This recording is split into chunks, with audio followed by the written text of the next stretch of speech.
Bismillahirrahmanirrahim.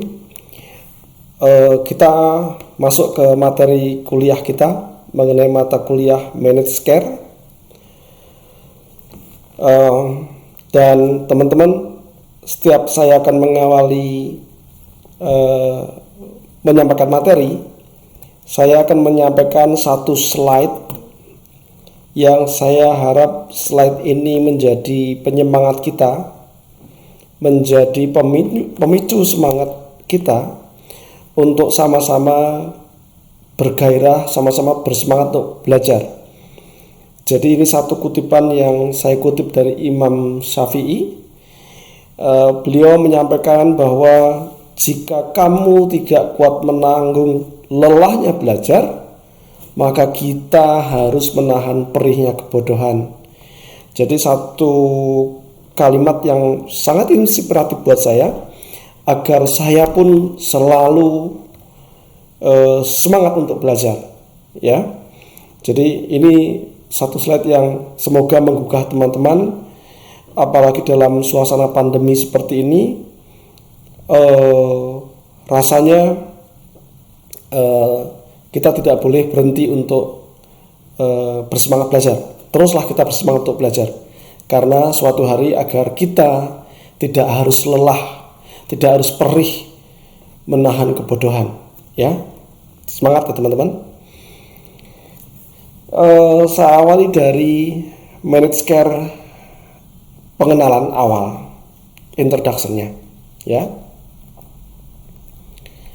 Jadi sistem pelayanan kesehatan dewasa ini mengalami tantangan yang hebat, baik itu pemerintah, perusahaan maupun konsumen berusaha menemukan cara untuk menekan biaya dan memperluas akses kepada pelayanan.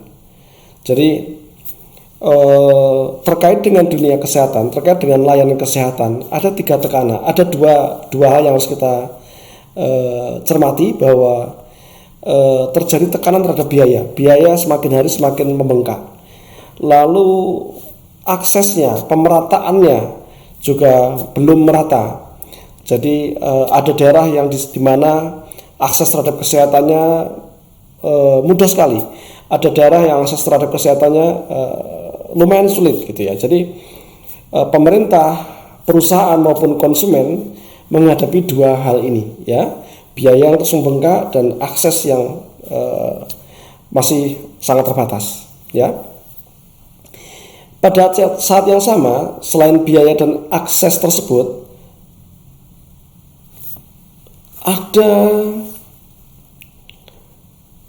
hal lain yang juga menjadi masalah bagi banyak orang. Apa itu?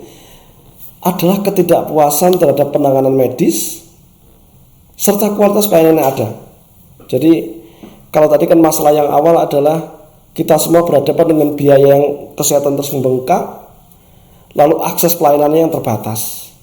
Tapi di sisi lain Anda sebagai konsumen, teman-teman sebagai konsumen, teman-teman sebagai warga masyarakat yang ingin mendapatkan pelayanan kesehatan, rupanya ada ketidakpuasan terhadap penanganan medis serta pelayanan yang ada, ya. Jadi biayanya tinggi, pemerataannya enggak, aksesnya kurang merata, tapi kualitasnya juga bermasalah. Nah, kalau kita bicara mengenai layanan kesehatan, tentu salah satu acuan kita adalah Amerika Serikat sebagai negara yang sudah maju. Karena biasanya negara-negara lainnya benchmarknya, pembandingnya salah satunya adalah Amerika Serikat. Nah, di Amerika Serikat dulu, kalau kita nyebut secara tradisional, itu menerapkan pembiayaannya menggunakan sistem pembiayaan pelayanan kesehatan swasta. Apa itu? Konsumen membayar premi, lalu providernya membayar tagihannya, membayar tagihan providernya berdasarkan fee for service, jadi biaya per layanan, dan membayar pertanggungan atau manfaat sesuai ketentuan atau kerugian yang ditanggung, ya. Jadi asuransi swasta itu menarik premi dari pelanggannya, lalu membayar kepada rumah sakit, kepada layanan kesehatan lainnya berdasarkan fee for service, ya. Lalu yang dia tanggung, manfaat yang diberikan hanya sebesar ketentuan atau kerugian yang ditanggung. Jadi kalau dari awal kita perusahaan asuransi itu mengatakan bahwa saya menanggung sampai dengan layanan seperti ini 5 hari misalkan, ya dia nanggungnya hanya 5 hari. Kalau kita di luar lebih 5 hari kan itu nggak masuk dalam covernya ini, ya gitu ya. Nah, belakangan muncul beberapa persoalan operasional seperti pelayanan kesehatan yang semakin mahal dan orang membutuhkan perlindungan kadang-kadang tertinggal dalam pertanggungan. Nah, tadi kan seperti yang saya sampaikan di atas bahwa secara tradisional sistem pembiayaannya pelayanan kesehatan swasta. Jadi masyarakat membayar kepada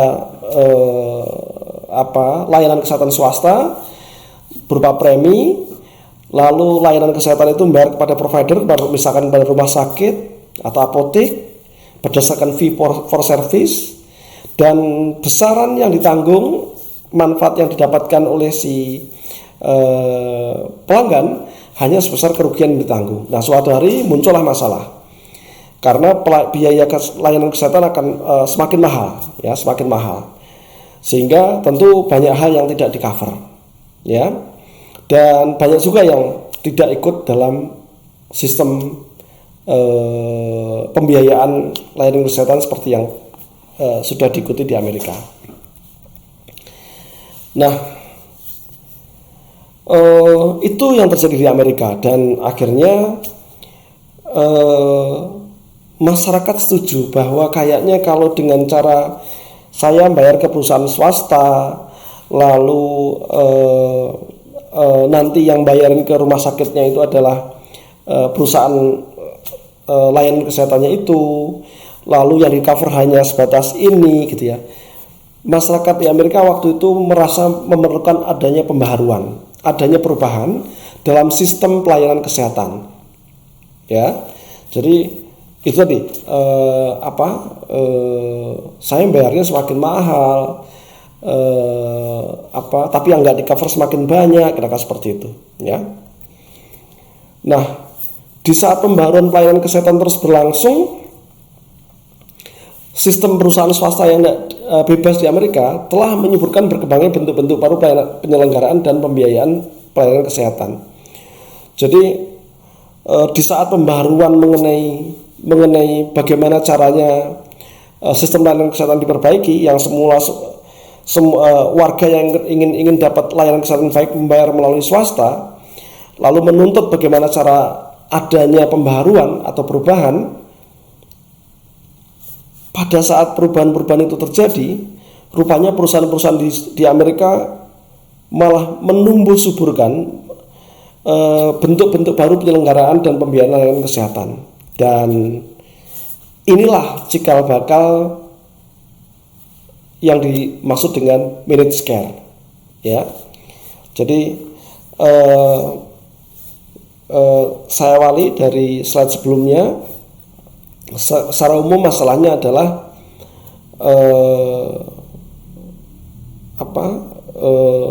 pemerataannya bermasalah, lalu kualitasnya juga bermasalah, biayanya naik terus, lalu tuntutan adanya perubahan, dan tuntutan adanya perubahan itu disikapi oleh perusahaan-perusahaan swasta dengan melakukan inovasi-inovasi untuk menyelenggarakan pembiayaan kesehatan. Sehingga itulah menjadi cikal bakalnya managed care. Bagaimana dengan di Indonesia? Ya, masalah yang ada di negara maju seperti Amerika hampir sama terjadi juga di Indonesia. Ya, biaya pelayanan kesehatannya naik terus, aksesnya tidak merata, bahkan kecenderungan terjadinya komersialisasi jasa pelayanan kesehatan. Jadi yang terjadi di Indonesia juga hampir mirip terjadi di Amerika. Biayanya melonjak, aksesnya tidak merata. Nah, satu lagi di Indonesia adalah ada kecenderungan layanan kesehatan itu dikomersialisasi, dicarikan untung. Ya, itu di Indonesia. Nah, semuanya itu membutuhkan perubahan dalam pengelolaan sistem pelayanan kesehatan. Dimana kalau dulu pendanaan kesehatan itu didominasi oleh sektor swasta, sehingga biaya layanan itu dikeluarkan sendiri oleh pasien, di mana itu kontribusinya sekitar 60 sampai 70% pasien adalah membayar sendiri, ya. Sedangkan kontribusi pemerintah hanya sekitar 20-30% dari pendanaan kesehatan secara keseluruhan. Jadi biaya kesehatan dalam satu negara itu semula sekitar 70% itu dibayarkan langsung oleh warga masyarakat sendiri melalui sektor swasta, ya, asuransi swasta segala macam. Pemerintah hanya menanggung sekitar 30% dari pendanaan kesehatan secara keseluruhan. Itu yang terjadi di Indonesia di beberapa saat yang lalu. Nah, sistem ini dirasa memberatkan, terutama untuk penduduk golongan bawah. Saya sampaikan satu sumber penelitian dari Tabrani dan Pujianto di tahun 2000, di mana hasil penelitiannya adalah 10% penduduk terkaya punya akses rawat inap di rumah sakit 12 kali lebih besar dibanding 10 penduduk termiskin. Jadi penduduk kaya itu punya akses rawat inap di rumah sakit 12 kali lebih besar. Kesempatannya 12 kali lebih besar untuk dirawat di rumah sakit. Karena apa? Yang mampu membeli premi-premi asuransi hanya golongan-golongan yang kaya. Sedangkan biaya layanan kesehatan semakin naik, aksesnya nggak merata, sehingga ya itu tadi yang terjadi. Yang mampu membeli layanan kesehatan adalah hanya orang-orang mampu, ya. Di mana hasil penelitian itu apa? Orang mampu itu kemampuan akses rawat inapnya sampai 12 kali lebih besar dibanding dengan penduduk miskin. Di beberapa penelitian yang lain juga menunjukkan kondisi yang hampir mirip. Apa itu? Terjadi kesenjangan pelayanan, ya, di mana para peneliti meyakini bahwa kesenjangan pelayanan itu bisa diperkecil jika porsi pendanaan publik atau asuransi kesehatan publik itu diperbesar porsinya. Ingat, tadi saya sampaikan porsinya pemerintah waktu itu hanya 30%, porsinya swasta 70%. Jadi orang lebih banyak ikut asuransi swasta karena pemerintah hanya mengcover biaya kesehatan itu hanya 30%. Sehingga kalau caranya kayak gitu, layanan kesehatan nggak membaik. Ada tuntutan bagaimana caranya orang-orang yang tidak beruntung, orang-orang yang miskin juga mendapatkan layanan kesehatan yang sama baiknya. Sehingga penelitian-penelitian menunjukkan bahwa itu bisa dikurangi kesenjangan itu jika porsi pemerintah itu, porsi pendanaan publiknya itu diperbesar. Ya, bisa Anda mengerti ya. Nah, sebagai gambaran, di tahun 2002 Tabrani juga melakukan penelitian bahwa asuransi kesehatan di Indonesia itu masih rendah. Hanya 16% dari jumlah penduduk. Anda bayangkan, yang punya asuransi itu hanya 16% dari jumlah penduduk. Ya, yang punya asuransi hanya 16% penduduk. Artinya, kalau asuransi itu mencakup biaya layanan rumah sakit, berarti yang sudah punya pelindung berupa asuransi untuk rawat inap itu baru 16%. Makanya, penelitian yang tahun 2000 tadi tergambarkan bahwa 10% penduduk yang kaya itu mempunyai kesempatan untuk dirawat 12 kali lebih besar dari penduduk yang miskin. Itu kira-kira kondisi awal di Amerika yang juga sama di Indonesia. Sampai sini Anda bisa pahami? Ya? Oke.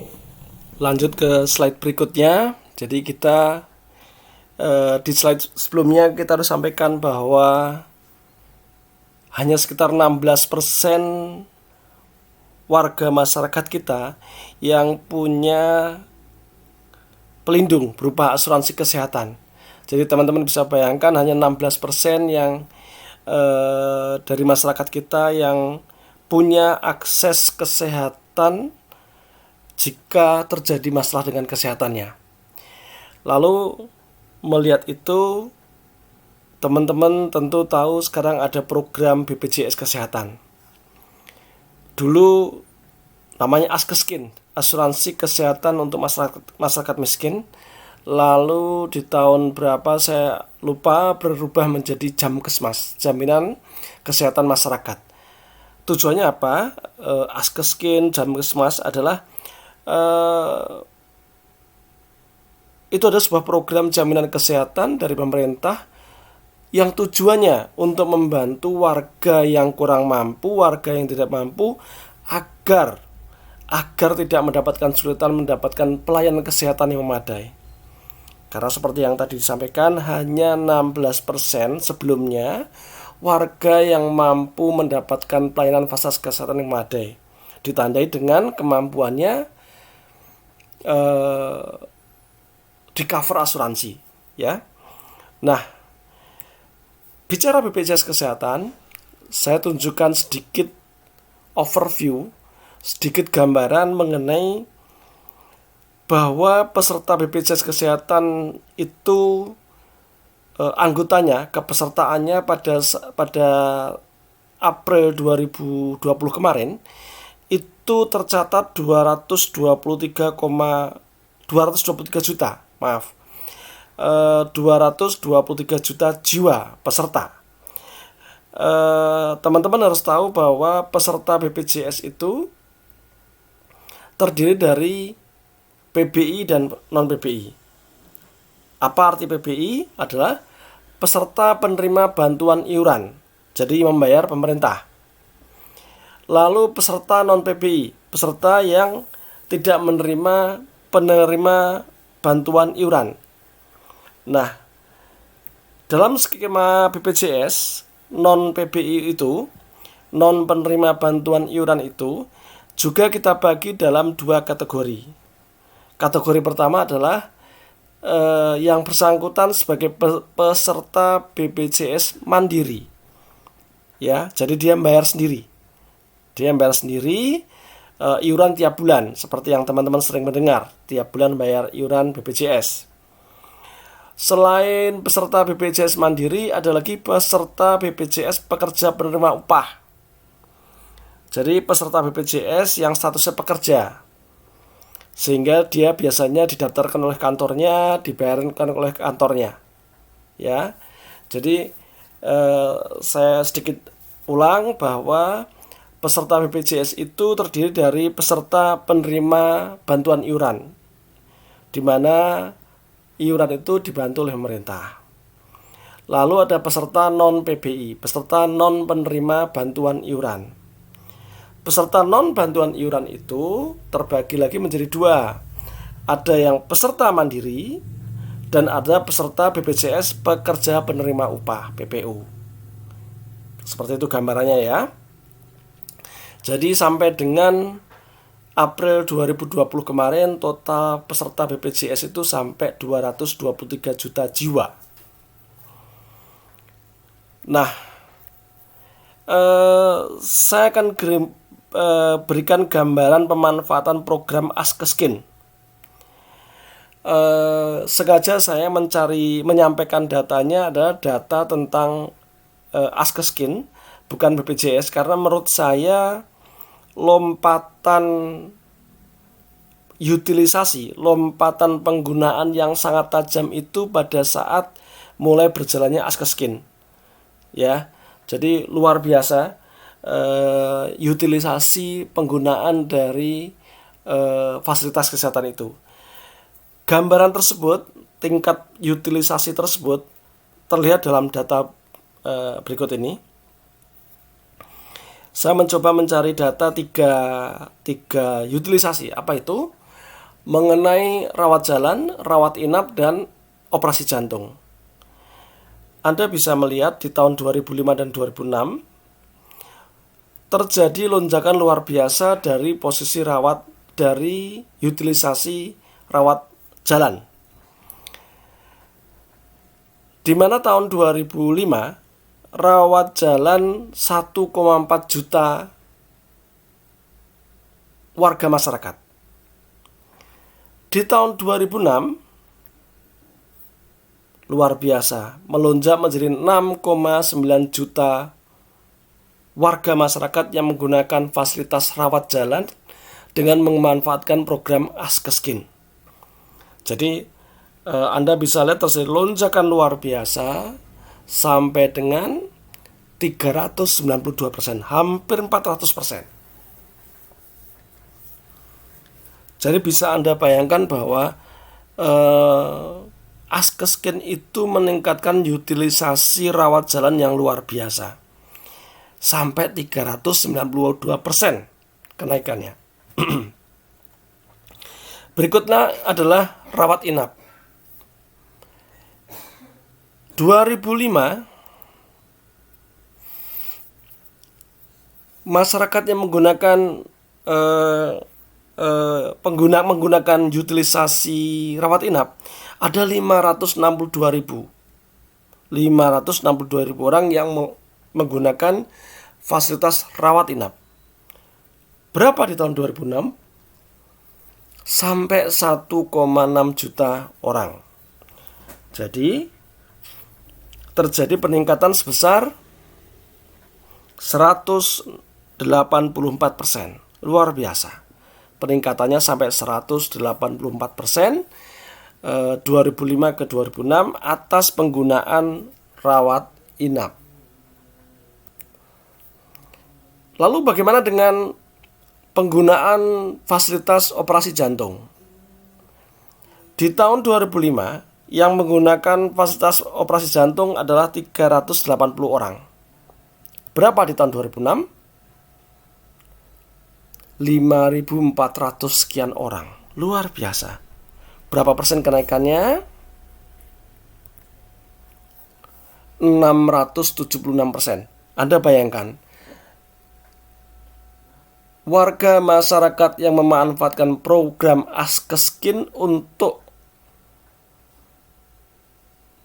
operasi jantung terjadi kenaikan 676% dari 2005 menuju 2006. Luar biasa. Ini adalah gambaran peningkatan yang luar biasa semenjak program Askeskin yang suatu hari menjadi Jamkesmas dan terakhir berubah menjadi BPJS Kesehatan. Jadi ternyata begitu pemerintah terlibat aktif dalam memberikan asuransi ini, utilisasi layanan kesehatan kita semakin luar biasa. Masyarakat penggunaannya luar biasa.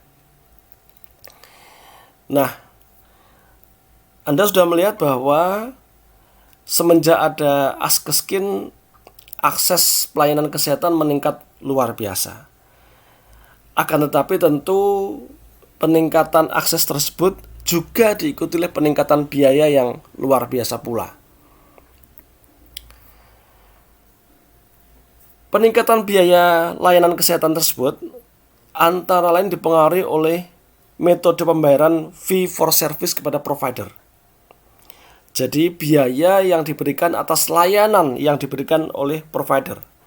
Rumah sakit, klinik, itulah providernya. Ya. Jadi peningkatan biaya pelayanan itu dipengaruhi oleh biaya atas layanan kepada para provider ini. Nah, metode ini biasanya yang menggunakan adalah asuransi swasta. Jadi masyarakat membayar kepada asuransi membayar kepada provider. Berdasarkan fee for service, biaya yang diberikan atas layanannya.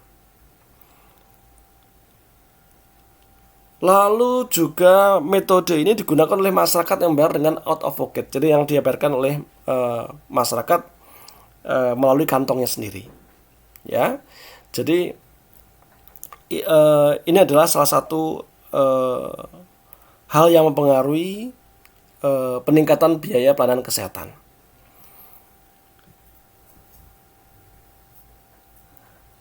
Metode pembayaran yang mendorong provider, mendorong rumah sakit, klinik, dan lain-lainnya dalam memberikan pelayanan sebanyak-banyak untuk memperoleh pendapatan sebesar-besarnya untuk meningkatkan biaya pelayanan. Inilah yang meningkatkan biaya pelayanan kesehatan. Maksudnya gini,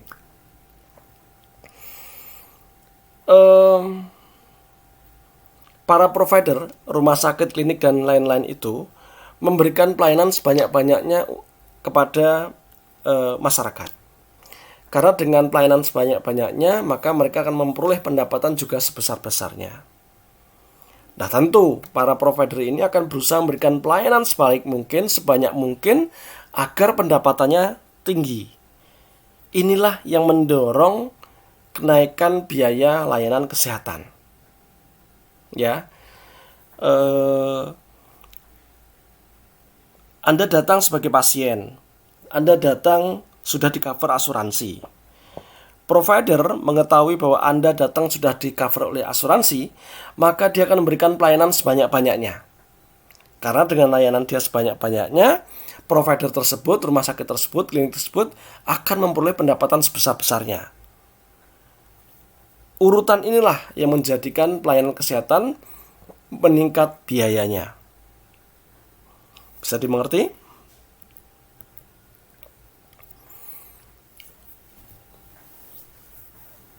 Berikutnya adalah kebijakan pemerintah yang mengizinkan rumah sakit untuk mencari laba juga turut memperburuk keadaan. Anda bisa lihat bukan hanya di rumah sakit swasta tapi juga rumah sakit pemerintah cenderung untuk mencari laba. Hal ini terlihat dari mulai terjadinya perubahan rumah sakit menjadi perusahaan, bahkan beberapa rumah sakit daerah di Jakarta berubah bentuk menjadi PT, perseroan terbatas, dan badan layanan umum. Jadi ini semua menjadikan biaya layanan kesehatan di Indonesia menjadi naik terus. Nah, itulah kenapa managed care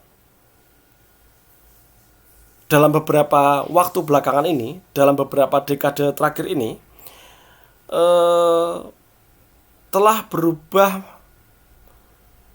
secara substansial dalam sistem pelayanan kesehatan, dan perubahan ini sampai dengan hari ini terus berlangsung. Jadi karena terus meningkatnya biaya kesehatan tadi, sehingga dalam beberapa waktu terakhir managed care telah menjadi salah satu perubahan dalam sistem pelayanan kesehatan.